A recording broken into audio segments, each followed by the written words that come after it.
오늘은 두 늙은 남자의 이야기입니다. 네. 먼저 1절과 2절 하나님 말씀 보겠습니다. 같이 읽겠습니다. 1절과 2절입니다. 아브라함이 나이가 많아 늙었고 여호와께서 그에게 범사에 복을 주셨더라. 아브라함이 자기 집 모든 소유를 맡은 늙은 종에게 이르되 청하건대 내 허벅지 밑에 내 손을 넣으라. 자켄이라고 하는 히브리어는 늙다, 그다음에 뭐 장로 이런 뜻도 있지만 어쨌든 늙은 이야기입니다. 근데 굳이 아브라함이 나이가 많아 늙은 쯤에 이렇게 얘기하고, 또 아브라함의 종이 아니라 아브라함의 늙은 종에게라고 24장이 시작을 하고 있습니다. 이 두 남자를 보면 어쨌든 나이가 많아 늙은 남자인 것은 이미 성경에 나왔지만 좀 대조적이에요. 한 사람은 누가 봐도 성공했어요. 왜냐하면 주인이니까요. 종하고 다르지 않습니까? 주인이지요. 대조적이니까요. 예나 지금이나 이 성공의 기준을 뭘로 보지요? 소유가 아니겠습니까? 그러니까 많은 부가 있습니다. 부가 아무리 많아도 물려줄 자식이 없으면 다 늙어서 허망한데 자식까지 있게 되었습니다. 더군다나 자신의 성공, 성취, 부, 소유, 자식뿐만 아니라 사람들일 뿐만 아니라 하나님에게까지 인정을 받아요. 왜냐하면 1절에 이렇게 시작을 해요. 하나님께서 아브라함에게 복을 주사 모든 범사에 모든 일에 복을 주셨다는 거예요. 그러니까 아브라함은 사람뿐만 아니라 하나님에게조차도 인정받는 사람이었죠. 존중받는 사람이었습니다. 그런데 이전에 나오는 한 늙은 종, 아마 엘리에셀로 보여요. 아브라함이 계속 데리고 다녔던 이 아브라함의 모든 재산을 맡았던 그런 총 관리인인 이 늙은 종 엘리에셀은 어떻게 보면 뭐 그 집안의 모든 재산을 관리하게 되었으니까 가장 어쩌면 좀 종 중에서도 또 인정받는 것처럼 여겨질 수 있는데, 사실은 그래봤자 종이 아니겠어요? 예. 이 제칸이라고 하는 단어는 장로라고 하는 단어로 번역될 수도 있어요. 존중받기도 해요. 그러니까 종 중에서는 그래도 좀 인정을 받는 거죠. 오랜 시간 동안 모든 것을 자기가 관리할 수 있으니까. 근데 이게 있습니다. 그래봤자 종이라는 거예요. 아브라함의 모든 재산을 관리할 뿐이지 아브라함의 재산이 아무리 늘어난다 한들 책임만 따르지 자신의 소유는 없습니다. 그러니 조금을 관리하거나 아니면 양치는 종이든 아니면 모든 재산을 관리하던 종이든 종은 종이라는 것이죠. 그러면 이 종이 유일하게 자신의 신분이 상승될 수 있는, 존재가 올라갈 수 있는 유일한 것은 자신이 섬기던 주인이 자식이 없을 때 그 주인의 상속자가 될 때 유일하게 인정을 받고, 이제는 종이 아니라 상속자로 주인의 아들로 동등하게 존중받고 인정을 받는 거죠. 엘리에셀 그렇게 본인이 알았어요. 아브라함이 늘 자식이 없었고 100세까지 자식이 없었기 때문에. 그런데 그 아브라함이 하나님께 막 기도할 때도 항변할 때도 하나님 저에겐 자식이 없습니다. 이거 뭐 아무리 많아봐야 누구한테 물려줍니까? 제 상속자는 이 늙은 종 엘리에셀밖에 없습니다. 이게 아브라함의 마음. 그러니까 아브라함도 엘리에셀을 상속자로 알고 있었고 그 말을 들은 엘리에셀도 자신을 상속자로 여기지 않았겠습니까? 창세기 15장 2절입니다. 같이 읽겠습니다. 아브라함이 이르되 주 여호와여 무엇을 내게 주시려 하나이까? 나는 자식이 없사오니 나의 상속자는 이 다메섹 사람 엘리에셀이니이다.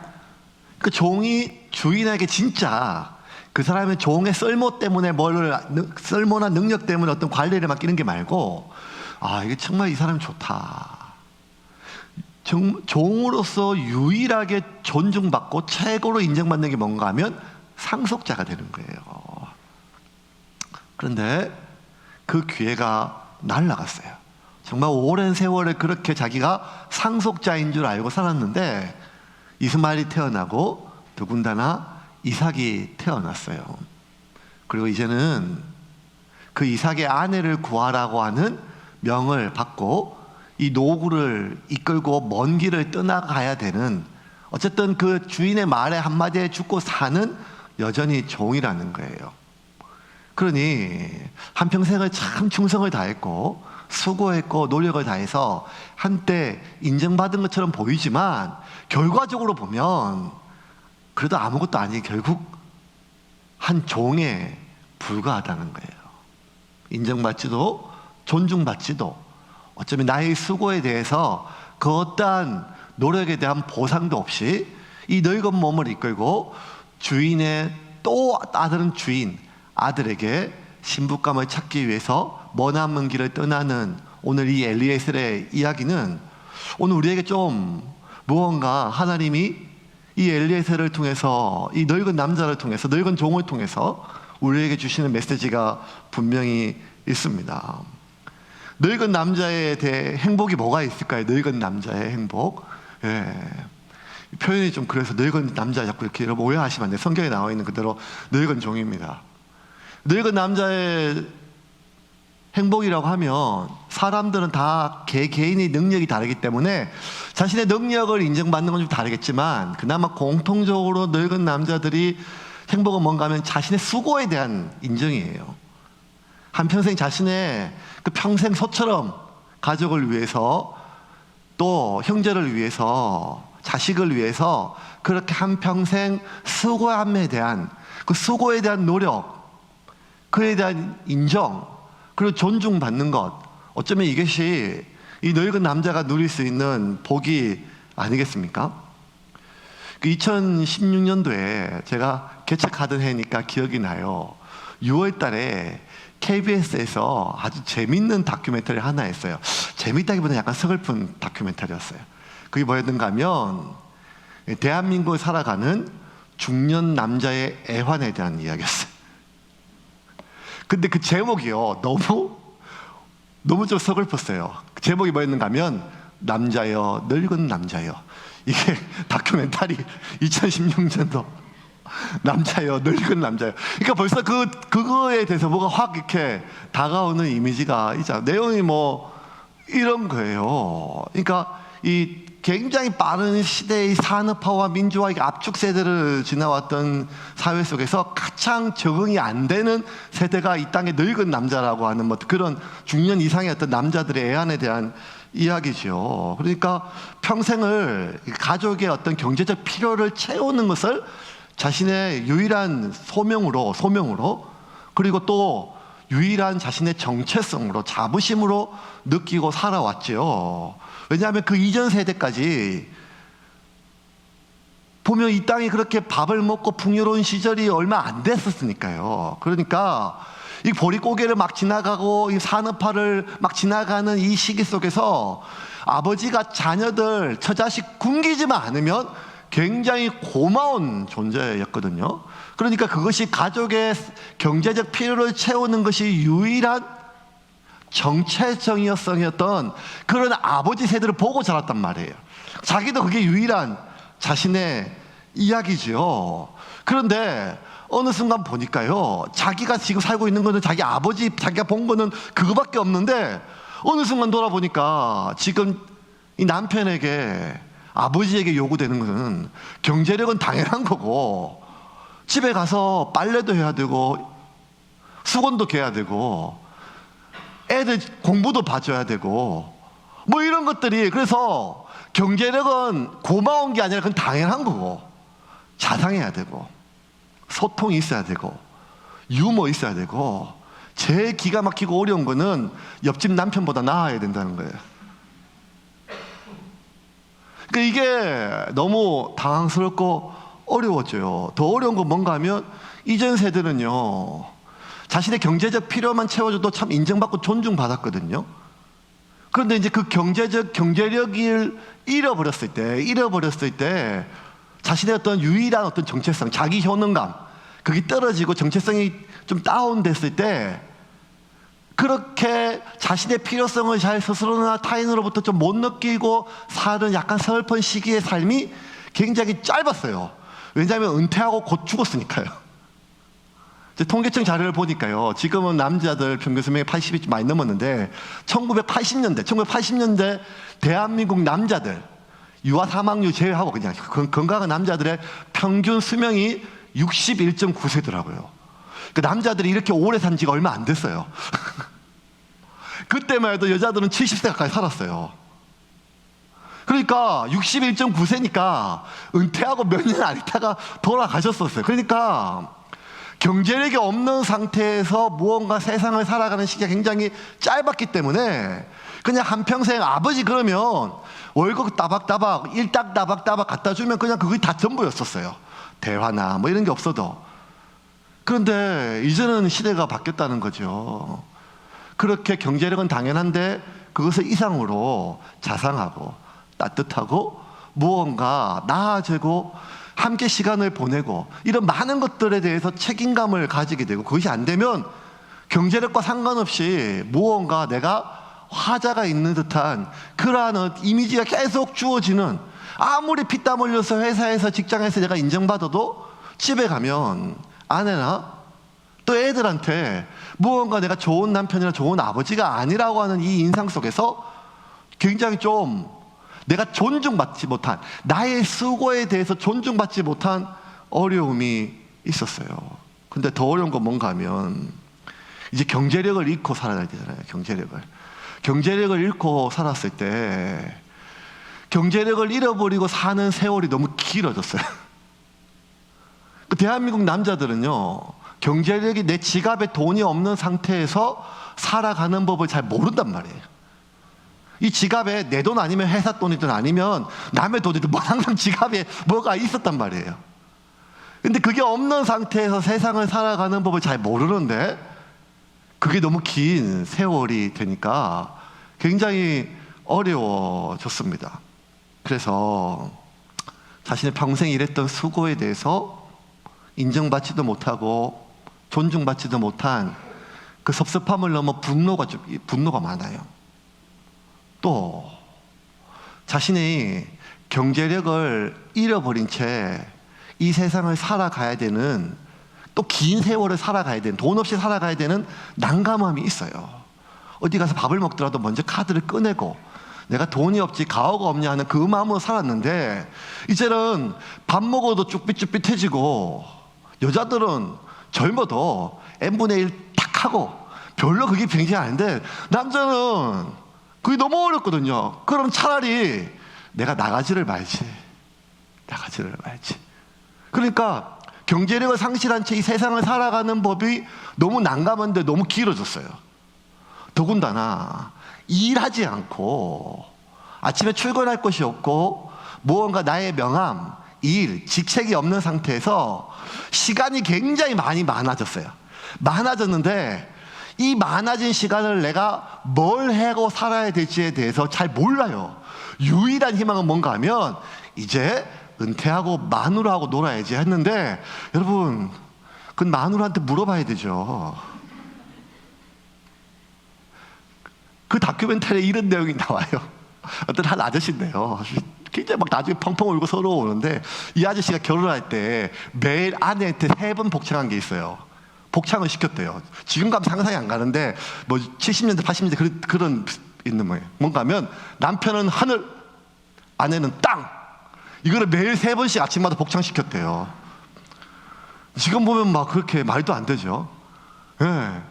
그런데 한 10년 정도 살았는데 아침에 아내가 없어졌대요. 나중에 보니까 어디 마실 나갔나, 이 여자가 어디 갔나 했는데 문자가 하나 왔는데 뭐라고 남겼는가 하면 새처럼 헐헐 날아다니고 싶다. 그게 아내한테 받은 마지막 문자로 없어졌대요. 예, 뭐 당해도 싸요. 아침마다 그걸 그렇게 할 수 없죠. 그러니까 앞으로 시간이 많으면 아내하고 애들하고 뭐 이렇게 하려고 했는데 아니라는 거예요. 아니, 내가 명함이 있을 때는, 직책이 있을 때는 진짜 아재 개그를 해도 대리나 과장부터 다 없어졌는데 이제는 뭔 말만 해도 아예 말을 듣지를 않으려고 해요. 아예 내 말을 못 알아듣는 것 같아요. 그러니까 이 세상을 살아가는 게 너무 어려워졌어요. 그 난감해졌단 말이에요. 혼란 그 자체. 근데 그럼에도 불구하고 이 대한민국의 이 늙은 남자들의 이 복잡한 그 감정 속의 핵심 감정은 뭔가 하면 제일 큰 거는 나의 수고와 노력에 대해서 인정받지 못한 그 분노예요. 그리고 깊은 서글픔이에요. 분노가 났다가 결국엔 자기 자신으로 내가 어떻게 살았길래 내가 이런 대접을 받나라고 하는 서글픔이 묻어난다는 말이에요. 근데 이게 또 문제 같아요. 늙은 여자의 한이 서린 서글픔은요, 동정의 대상인데 늙은 남자의 도끼 품은 서글픔은 아직 꼰대처럼 보여지는 동정의 대상도 되지 못하고 하는 어떤 그런 이 상황 속에서, 여러분 오해하시면 안 됩니다. 제 얘기가 아니라 KBS 다큐멘터리 이야기입니다. 우리가 세금 내는 국영방송의 다큐멘터리에 나라가 인정하는 대한민국의 중년 남자들의 현실에 대한 이야기입니다. 이런 것이 어쩌면 예나 지금이나 남자는 어떤 기능으로밖에 존재할 수밖에 없는 그런 서름이 있고 그런 존재에 대한 어떤 참 안타까움이 있는데, 예나 지금이나 그것도 늙은 노예에게는 더하지 않겠어요? 근데 어쨌거나 이 늙은 종은 자신에게 주어진 그 길을 계속 걸어가요. 이 종의 아들의 아내감을 구해오라고 하는 그 만만찮은 길을 묵묵히 가요. 근데 단순히 예쁘고 참한 그런 색시를 구해오는 그런 일이 아니라 굉장히 어려운 과제예요. 주인이 준 게. 3절과 4절 같이 읽겠습니다. 내가 너에게 하늘의 하나님 땅의 하나님이신 여호와를 가리켜 맹세하게 하노니 너는 내가 거주하는 이 지방 가나안 족속의 딸 중에서 내 아들을 위하여 아내를 택하지 말고 내 고향 내 족속에게로 가서 내 아들 이삭을 위하여 아내를 택하라. 아니 어려운 거죠. 왜냐하면 이 동네에 살았기 때문에 보면 알거든요. 어느 집에 누구 교수가 이쁘고 참하고 그 집 부모가 누군지를 아니까. 그런데 아브라함이요, 하나님 명령 때문에 약속의 땅이라고 가나안에 왔는데 소돔과 고모라 이런 거 다 거치고 나서 이 가나안 땅에 진정머리가 났거든요. 이 가나안의 패역함에 대해서, 이 음란함에 대해서, 이 죄악에 대해서. 그래서 블레셋 땅까지 넘어갔잖아요. 그랄까지 아비멜렉이 가서 자기 아내를 팔아먹을 정도로 그 땅에 빌붙어 살 정도로 가나안이 싫었잖아요. 이 가나안 땅에 며느리를 못 드리겠어요. 그러니 자기 고향 갈대아 우르까지는 아니지만 갈대아 우르를 떠나서 좀 오랫동안 정착했던 메소포타미아 하란 땅에까지 가서 좋은 가문에 좋은 신부감을 구해오라고 하는 이 말이 이 늙은 종에게는요 너무 힘든 얘기예요. 왜냐하면 생판 모르고 내가 그 땅에 가서 그런 좋은 사람이 누군지도 알고 모르는 상태에서 그런 사람을 발견하기도 어려운데, 그런 처자를 또 데려오는 건 어떻게 데려온다는 거예요? 그죠? 여러분 상상을 해봐요. 누가 갑자기 어느 날 많은 낙타를 끌고 와가지고 당신 딸 주면 우리 집 사장님 아들하고 결혼시키겠다고. 그래서 미국으로 보낼 수 있는 사람이 누가 있겠어요? 그러니까 귀하면 귀할수록, 참하면 참할수록 귀하게 자랄 것이고 귀한 가문이, 근데 그런 딸을 얼굴도 모르고 누구지도 모르는 사람에게 그냥 순순히 내어줄 수 있는 부모와 따라갈 사람이 누가 있겠어요? 그러니 따라오지 않으면 어떡합니까? 그러면 최소한 내가 신랑감이라도 보여주고 데려오는 게 낫지 않겠습니까? 하니까 이 아브라함은 아니에요. 아니다. 하나님이 약속해 주셨으니까 내 아들 절대로 데려가지 마라. 그냥 네가 무조건 좋은 신부감을 이 땅에 데려오라고 명령을 해요. 5절부터 8절까지입니다. 같이 읽겠습니다. 종이 이르되 여자가 나를 따라 이 땅으로 오려고 하지 아니하거든 내가 주인의 아들을 주인이 나오신 땅으로 인도하여 돌아가리이까. 아브라함이 그에게 이르되 내 아들을 그리로 데리고 돌아가지 아니하도록 하라. 하늘의 하나님 여호와께서 나를 내 아버지의 집과 내 고향 땅에서 떠나게 하시고 내게 말씀하시며 내게 맹세하여 이르기를 이 땅을 내 씨에게 주리라 하셨으니 그가 그 사자를 너보다 앞서 보내실지라. 내가 거기서 내 아들을 위하여 아내를 택할지니라. 만일 여자가 너를 따라오려고 하지 아니하면 나의 이 맹세가 너와 상관이 없나니 오직 내 아들을 데리고 그리로 가지 말지니라. 아브라함은 확신이 있었어요. 지금까지 하나님을 경험했으니까요. 근데 그건 아브라함이죠. 이 미션을 수행해야 될 이 늙은 종에게는 이게 너무 어려운 이야기란 말이에요. 그런데 주인은 너무 단호해요. 고민이 많았을 거예요. 그런데 이 늙은 종은 자신에게 주어진 과제를, 그 명령을 자신에게 주어진 길이라고 여겨요. 그래, 이게 내 길이다, 내 인생이다 여기면서 묵묵히 그 길을 떠납니다. 험한 길이에요. 수백 킬로를 걸어가야 되고 많은 가축들을 그리고 재물들을 끌고 가야 돼요. 수많은 도적들과 짐승들, 늙은 몸으로 그걸 지탱하기 참 어려워요. 엘리에셀이 젊었을 때는 자기 주인 아브라함과 같이 저 메소포타미아의 아람왕까지 싸우는 전투에 참여해서 그 전투에 잔뼈가 굵었지만 이제 늙었잖아요. 이제 길조차 힘들고 어려운데 그럼에도 불구하고 그 길을 자신에게 주어진 길로 여기고 묵묵히 그 길을 떠납니다. 10절입니다. 같이 읽겠습니다. 이에 종이 그 주인의 낙타 중 10匹를 끌고 떠났는데 곧 그의 주인의 모든 좋은 것을 가지고 떠나 메소포타미아로 가서 나홀의 성에 이르러. 제가 이렇게 설교 준비하면서 제가 혼자 뜬구름 잡는 생각 많이 하잖아요. 또 감정이 막 되는 거예요. 이 늙은 종에게 이게 왜 자꾸 어떤 생각이 드는가 하면 부교육자 생활 너무 오래 하니까 부목사 같다는 생각이 자꾸 들어요. 그 교회 빨리 목사님 은퇴하고 담임 목사 되려고 열심히 일했는데 담임 목사 시켜준다고 그래서 계속 있었는데 갑자기 아들한테 물려준다고 하니까 얼마나 속상했을까 뭐 이런 생각이 말도 안 되는 이야기죠. 그냥 만거 그냥 제 생각입니다. 그냥 그러니까 막 속상하고 막 이런데 왜 이런 생각이 막 갑자기 떠오르게 뭔가 하면 이 늙은 남자 엘리에셀은 과연 행복했을까? 그의 삶이 행복한 삶일까? 그냥 순종 뭐 이렇게 주어진 길 끝까지 종은 종 이래야 되나? 뭐 이런 막 생각이 막 드는 거예요. 행복했을까? 그러면서 생각이 어디까지 미쳤는가 하면 과연 행복이 뭔가? 행복이 뭔가? 여러분, 이 대한민국에서 행복에 대해서 제일 전문가가 있어요. 연세대 서은국 교수거든요. 심리학과 연세대 서은국 교수인데 그분 쓴 책 중에 제일 좋은 책이 행복의 기원이라는 책이 있어요. 되게 좋은 책이에요. 네.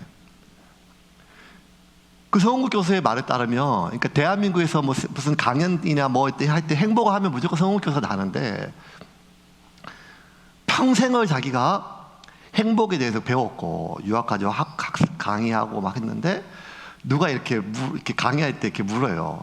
교수님 행복하냐고. 그때 자기가 갑자기 이렇게 얘기해요. 평생을 행복에 대해서 공부했는데 강의해 보니까 평생을 하나도 공부 안 한 내 여동생이 더 행복한 것 같다고. 그래서 행복은 뭔가 하면 많은 사람들이 행복을 목표로 삼잖아요. 그럼 당연한 거 아니겠어요? 행복하려고 살죠. 행복하면. 그러니까 어떤 걸 목표 잡는 것을 그걸 하면, 그것을 얻으면, 그것을 이루면, 그 사람과 함께하면, 어디에 가면 행복할 것 같아서 그게 목표가 되잖아요. 그런데 그 행복의 기원에서 절대 이렇게 행복은 목표가 절대 될 수 없다는 거예요. 행복은 목표가 아니라 도구라는 거예요. 도구. 이 말이 뭔가 하면 사람은 자신의 인생을 계속 살아가야 된대요. 근데 그 인생을 살아갈 때 잠시 에너지가 되는 도구일 뿐이라는 거예요. 행복이 있든 없든 가야 된다는 거예요. 근데 그 길을 계속 갈 수 있도록 그 밥 같은 거예요. 밥. 엘리에셀이 메소포타미아까지 가야 되는데 중간중간에 밥을 먹잖아요. 어떨 때는 오아시스에서 좀 좋은 음식을 먹고 어떤 때는 좀 거친 음식을 먹고 그러다가 좀 좋은 음식 먹으면 맛있고 얼마나 좋겠어요. 행복하겠죠. 근데 그 밥이 목적일 수는 없다는 거예요. 그 밥을 먹고 힘을 내서 자신에게 주어진 길을 가는 거라는 거예요. 만약 그 밥을 행복으로 목적을 삼으면 그때부터 그 행복은 더 이상 행복이 될 수 없다는 거예요. 근데 그 말이 참 동의가 되는 것 같아요. 긴 인생을 살다 보면 너무 좋다 뭐 이런 시기가 그렇게 많지 않거든요.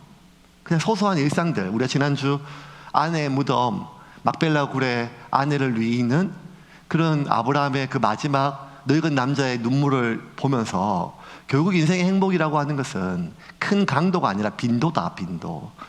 일상의 삶에서 그냥 웃어주고 눈을 맞추고 내 얘기를 존중해주고 같이 시간을 보내는 그런 공감된 기억들이 많은 것들, 그런 삶들 공유할 수 있는 가족에 있어서 최고는 엄청난 것을 내가 희생해서 만들어주는 게 아니라 같이 공유할 수 있는 기억이 많고 그 기억에 우리로 하여금 웃음 짓게 만드는, 미소 짓게 만드는, 행복해 죽을 것 같다, 감사해 죽을 것 같다, 이런 고마워 이런 게 아니라 그런 공유할 수 있는 기억이 많은 그런 삶, 뭐 이런 것이 행복이라고 했는데, 행복은 목적이 될 수 없다는 거예요.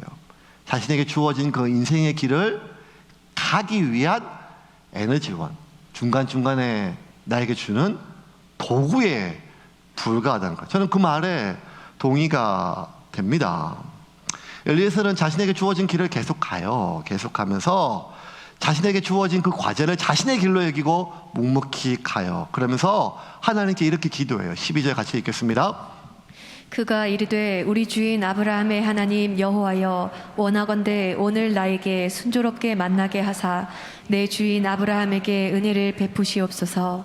자, 순조롭게 하나님께 만나게 한다. 그러니까 지금 엘리에셀이 가는 이유는 선택하는, 고르는 거예요. 고르는 거. 데려와야 돼요.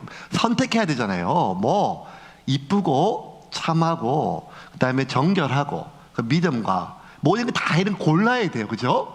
그런데 이 엘리에셀이, 이 늙은 종이 뭐라고 하는가 하면, 하나님 제가 잘 고를 수 있게 해주시는 게 아니라 만나게 해달라는 거예요. 그 선택을 전적으로 하나님께 맡겨요. 자신 주인의 하나님, 아브라함의 하나님께 맡겨요. 야, 여기서 이 엘리에셀의 이 늙은 종의 삶을 좀 봐요. 여러분, 종으로 자라가지고 한 집안의 큰 부잣집의 모든 재산을 관리할 정도면 되면 얼마나 인생 경륜이 많겠어요? 그렇지 않겠어요? 인생 경륜뿐만 아니라 능력뿐만 아니라 신뢰할 수 있는 성격이겠죠.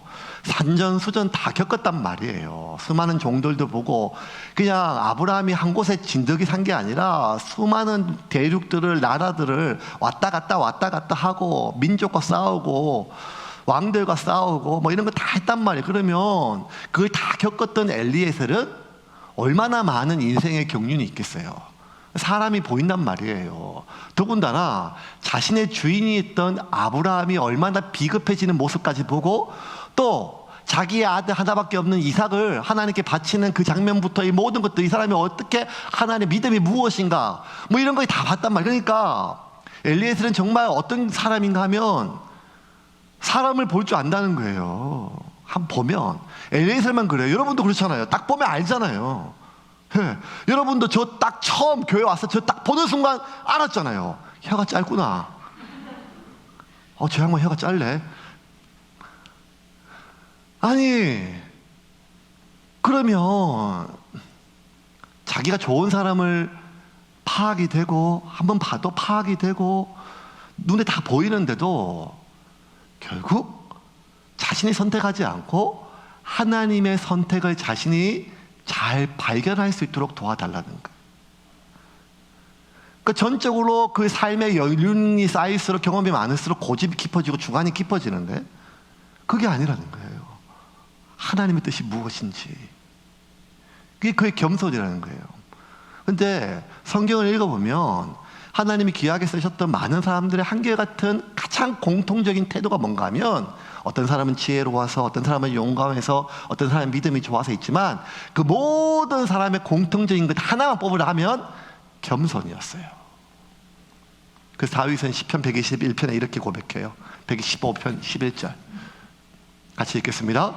여호와를 경외하는 자들아, 너희는 여호와를 의지하여라. 그는 너희의 도움이시요 너희의 방패시로다. 왕이니까 자신의 도움이 얼마나 많아요. 군사가 얼마나 많아요. 방패가 얼마나 많고, 그리고 갑옷이 얼마나 두텁고, 호위병이 얼마나 많습니까? 근데 한결같이 이야기해요. 다윗은 이스라엘 땅에서 가장 지혜로운 사람이었거든요. 사람들이 다윗이 결정하면 하나님이 결정한 줄 알았어요. 그 정도의 사람이었어요. 근데도 뭐라고 얘기하냐면, 여호와를 경외하는 자다. 하나님을 경외하는 사람은 하나님을 의지하라는 거예요. 하나님을 의지하는 것은 내가 결정한 것을 하나님이 도와달라는 게 아니에요. 이게 여러분, 기도가 자꾸 이렇게 변색되면 안 돼요. 하나님, 내가 이거 갖고 싶습니다. 하나님, 내가 이거 돼야 됩니다. 하나님, 내 자녀가 이렇게 해야 됩니다. 하나님, 우리 교회가 이렇게 돼야 됩니다. 이렇게 됐으면 좋겠습니다. 하나님, 이렇게 해주십시오 라고 하는 것이 의지하는 게 아니라는 거예요. 의지하는 건 뭔가 하면 하나님의 선택을 내가 믿는 거예요. 그리고 하나님의 선택을 내가 발견하기 위하여 몸부림치는 거예요. 그래서 여호와를 의지하라는 거예요. 하나님을 경외하는 사람은 자신의 지혜가 아니라 하나님이 나의 방패시고 나의 소망임을 신뢰하고 하나님의 뜻을 잘 분별하기 위해서 살아간다는 삶이라는 거예요. 엘리에셀이 지금 이 노년에 자신에게 주어진 마지막 과제를 이렇게 행하고 있습니다.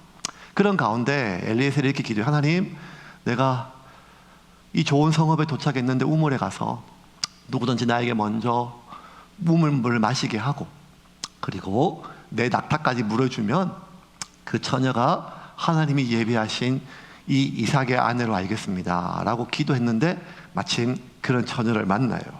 14절부터 16절까지 읽겠습니다. 한 소녀에게 이르기를 청하건대 너는 물동이를 기울여 나로 마시게 하라 하리니 그의 대답이 마시라 내가 당신의 낙타에게도 마시게 하리라 하면 그는 주께서 주의 종 이삭을 위하여 정하신 자라 이로 말미암아 주께서 내 주인에게 은혜 베푸심을 내가 알겠나이다. 말을 마치기도 전에 리브가가 물동이를 어깨에 메고 나오니 그는 아브라함의 동생 나홀의 아내 밀가의 아들 부두엘의 소생이라. 그 소녀는 보기에 심히 아리답고 지금까지 남자가 가까이 하지 아니한 처녀더라. 그가 우물로 내려가서 물을 그 물동이에 채워 가지고 올라오는지라. 말을 마치기도 전에, 기도가 끝나기도 전에 온다는 거예요. 맞죠? 그런데 그 행동을 보니까 자기가 기도한 대로 딱 맞아요. 맞아요. 하나님이 이렇게 맞출 수가 없어요. 확신이 들어요. 행동을 한번 볼까요? 리브가 행동 17절부터 20절입니다. 같이 읽겠습니다. 종이 마주 달려가서 이르되 청하건대 내 물동이의 물을 내게 조금 마시게 하라. 그가 이르되 내 주여 마시소서 하며 급히 그 물동이를 손에 내려 마시게 하고 마시게 하기를 다하고 이르되 당신의 낙타를 위하여서도 물을 길어 그것들도 배불리 마시게 하리이다 하고 급히 물동이의 물을 구유에 붓고 다시 기르려고 우물로 달려가서 모든 낙타를 위하여 깃는지라. 아니 급히 귀찮거든요. 근데 급히 물을 마시게 하고 급히 가서 낙타까지 하는 걸 보니까 자기 기도한 대로 그것도 딱 맞아요. 이제 데려가면 돼요. 그런데 그렇게 하긴 했는데 21절의 말이 되게 와닿았어요. 뭔가 하면 계속 더 리브가를 관찰해요. 묵묵히 지켜본단 말이에요. 21절 같이 읽겠습니다. 그 사람이 그를 묵묵히 주목하며 여호와께서 과연 평탄한 길을 주신 여부를 알고자 하더니. 아니 너무 봐도 이게 맞아요. 그런데 끝까지 뭘 보는가 하면 그가 묵묵히 관찰하는데 괜찮은가를 보는 게 아니라 이 리브가가, 이 여자가 하나님이 정하신 그 여자가 맞는지를 확인하기 위해서 그냥 묵묵히 계속 관찰해요. 여러분, 여기서 우리가 나이가 들면 꼰대가 되지 않고 정말 모든 사람과 하나님 앞에 존중받는 사람이 되기 위한 굉장히 중요한 하나의 삶의 태도가 나와요. 그게 뭔가 하면 관찰이라는 거예요. 하나님이 어떻게 하시는지를 지켜본다는 거예요. 인생에 쌓이잖아요. 우리 주변에 그런 사람이 얼마나 많아요. 자신이 가지고 있는 어떤 능력, 경험, 그리고 몇 가지 단편적인 상황, 그거 보고 굉장히 단언해요. 이 사람은 이렇다, 저 사람은 저렇다, 이게 맞다, 이렇게 하는 게 맞다. 그 자기 경험이거든요. 우리 교회는 그랬다, 나는 지금까지 이렇게 살아왔다, 저렇게 그렇게 얘기하지 않아요. 이게 맞다는 거예요. 이렇게 해야 된다는 거예요. 전에 회사에서 이렇게 했다, 이렇게 하지 않아요. 이렇게 하는 게 맞다는 거예요. 심지어 어떤 데까지 가는가 하면 하나님의 확신까지 들어요. 그렇게 사람을 조종하는 목사가 얼마나 많고 그렇게 사람에게 강요하는 사람들이 얼마나 많아요. 누가 봐도 하나님께 기도했고 하나님의 응답이 맞고 자기가 봐도 한눈에 봐도 이 성품이나 그 외모나 맞아요. 그런데도 끝까지 이 늙은 종은 묵묵히 지켜보는 거예요. 왜? 하나님이 정하신 사람이 맞는지를요. 얼마 전에 돌아가신 유진 피터스 목사님 제가 가끔 성경에 인용했던 그 메시지 성경 번역했던 목사님이죠. 그러니까 목사들의 목사라고 불려지는 신학교 교수예요. 리젠트 칼리지의 교수였고 또 한 교회 목사였고, 그가 마지막 세상을 떠나면서 어떤 목사님이 이제 인터뷰를 하면서 물었어요. 평생을 목사로 살았고 신학교 교수였고 굉장히 탁월한 이 시대의 성경 교사였고 설교자였어요. 그분에게 목사란 과연 무엇입니까? 목사가 어떤 사람입니까? 물으니까 목사님이 인터뷰했으니까 이렇게 하더라고요. 목사는 설교의 목숨을 걸어야 됩니다. 목사는 기도의 사람입니다. 목사는 하나님의 말씀을 사람으로 훈련시키는 사람입니다. 이게 제가 기대했는데 유진 피처스 목사님이 이렇게 얘기해요. 몇 년 전에 돌아가시기 전에, 목사란 하나님이 성도들의 인생에 하신 말씀을 살펴보고 그 성도들에게 하나님이 어떻게 일하시는지를 지켜보는 사람입니다.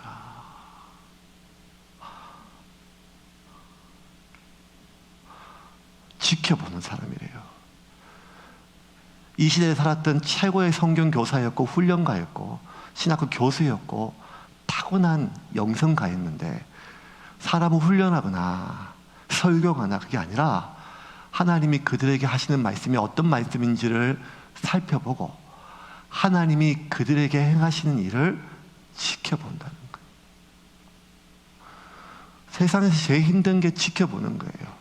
하나님이 내 자녀에게 하시는 말씀이 어떤 말씀인지 잘 산철하고 하나님이 내 자녀에게 어떻게 일하시는지 지켜보는 게 제일 힘들어요.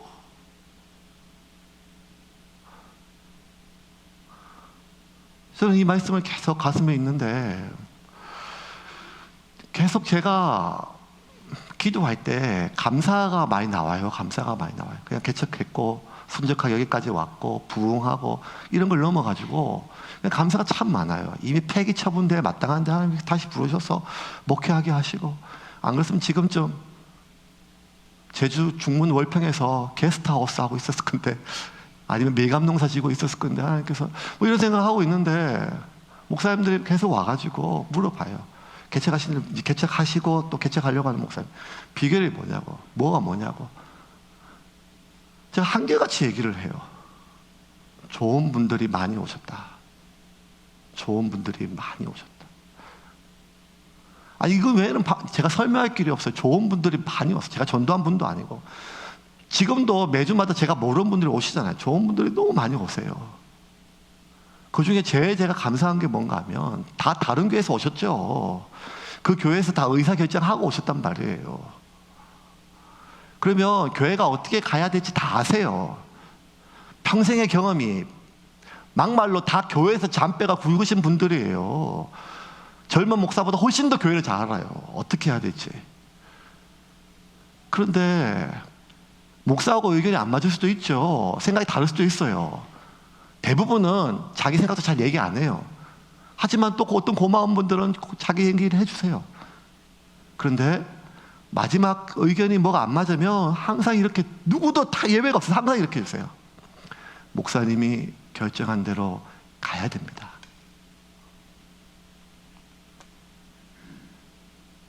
저는 그게 너무 고마운 말이에요. 근데 저는 제가 착각한 게 뭔가 하면, 그게 제가 교회가 부흥하고 사람들이 많이 오니까 내 권위가 섰구나, 이렇게 철없는 이런 철없는 생각을 하고 살았었어요. 근데 점점 시간이 지나면서 그 성도님들을 계속 오랫동안 겪으면서 어떤 마음이 드는가 하면, 나의 어떤 알량한 경험, 현재 성취 이런 게 아니고 하나님의 뜻으로 받아들이는구나. 여전히 저러면 안 되는데 얼마나 제가 철없는 짓을 많이 했습니까? 제가 얼마나 철없는 결정을 많이 했습니까? 그런데도 저거 하나님이 어떻게 하시는지를 지켜보자. 그 감사하는 마음으로 느껴지니까 7년 동안 정말 속상한 일 한 번도 없이 여기까지 온 게 얼마나 귀한지 모르겠어요. 여러분이 저를 그렇게 지켜보신 것처럼 여러분이 여러분의 인생을 그렇게 좀 지켜보셨으면 좋겠습니다. 여러분이 여러분의 자녀들을 그렇게 좀 지켜보셨으면 좋겠습니다. 여러분들이 여러분의 삶을 그렇게 좀 지켜보셨으면 하나님이 어떻게 하시는지, 하나님이 여러분을 힘들게 하는 그 사람, 여러분에게 불편한 그 사람, 그 관계, 그들 속에 내가 어떻게 나의 경험과 나의 능력과 나의 권위와 나의 지위와 나의 성격으로, 나의 성깔로 그를 억압하고 짓누르고 내가 이겨볼러, 이런 게 아니라 여러분이 저한테 그렇게 하셨던 것처럼 하나님이 어떻게 하시는지를 지켜보면 하나님이 제자리를 찾아가실 줄을 믿으시기를 바랍니다. 이제 좀 말씀을 정리를 하겠습니다. 자꾸 살다 보면 내가 영향력이 없어진다고 느껴져요. 예전 같지 않죠. 나이가 들면 더 그래요. 나이가 들면 더 그렇죠. 이제 경제력까지 상실하고, 또 종에게는 나이까지 들면 진짜 쓸모없는, 표현이 좀 과격하지만 고깃 덩어리에 불과해지지 않겠습니까? 내가 자꾸 그런 토사구팽처럼 그런 느낌이 자꾸 들 때가 있어요. 영향력이 없는 부모, 아무런 쓸모가 느껴지지 않는 성도, 삶에서 그런 남편, 그런 아내, 직장에서, 그러면 어떤 마음이 자꾸 드는가 하면 그 마음에 내가 나의 수고가 인정받지 못했을 때 드는 거거든요. 내가 이루었던 것이 남들에게 내세울 만한 것이 없을 때 그렇게 느낌이 들거든요. 그러면 자꾸 내가 하찮게 여겨져요. 이게 무슨 의미가 있겠나? 이게 무슨 의미가 있겠나? 이렇게 한다고 뭐가 바뀌겠나? 그냥 나의 노력 하찮게 여겨지고, 현재 내가 있는 위치가 참 하찮게 여겨지고, 심지어 하나님을 위한 나의 노력까지도 참 하찮게 여겨질 때가 있어요. 교회를 개척해서 다니면 저도 그런 느낌이 들 정도인데 여러분 오죽하겠습니까? 근데 여러분 기억하세요. 엘리에셀이 하나도 존중받지 못하고 하나도 어쩌면 인정받지 못한 늙은 종에 불과하지만 자신에게 주어진 길을 끝까지 하나님이 어떻게 하시는가를 지켜보고 그냥 그 자리에 서 있는 것만으로 어쩌면 무기력해 보이고 굉장히 하찮게 보이고 굉장히 서글프게 보여지는 이 일인데, 이 엘리에셀에게 이 마지막 순종이 어떻게 된가 하면 결국 이삭을 통하여, 그 이에 이어지는 다윗 가문을 통하여, 그 이에 이어지는 요셉 가문을 통하여 하늘의 하나님, 하나님이 이 땅에 태어나는, 하나님이 땅에 태어나는 그 일이 엘리에셀의 이 늙은 종의 보잘것없고 하찮은 그 순종을 통해서 이루어졌단 말이에요. 그러므로 여러분이 하나님을 위해 하는 그 어떠한 일도 하찮게 여기지 마십시오. 여러분이 하나님을 위하여 하는 그 어떠한 순종도 하찮게 여기지 마십시오. 그 일이, 그 누구도 내가 볼 때도 하찮고 아무런 영향력이 없어 보이지만 그 순종이 이 땅에 하나님이 내려오시는 통로이고, 이 땅에 하나님의 나라가 실현되는 통로임을 믿으시기를 바랍니다. 그런 마음으로 오늘도, 이번 한 주도 우리에게 주어진 소명의 길을 갑시다. 행복하려고 사는 사람이 아니라, 하나님, 내가 이 길을 가기 위하여 이 자그마한 행복이 필요합니다라고 구할 줄 아는 그런 여러분이 되기를 주님의 이름으로 축원합니다.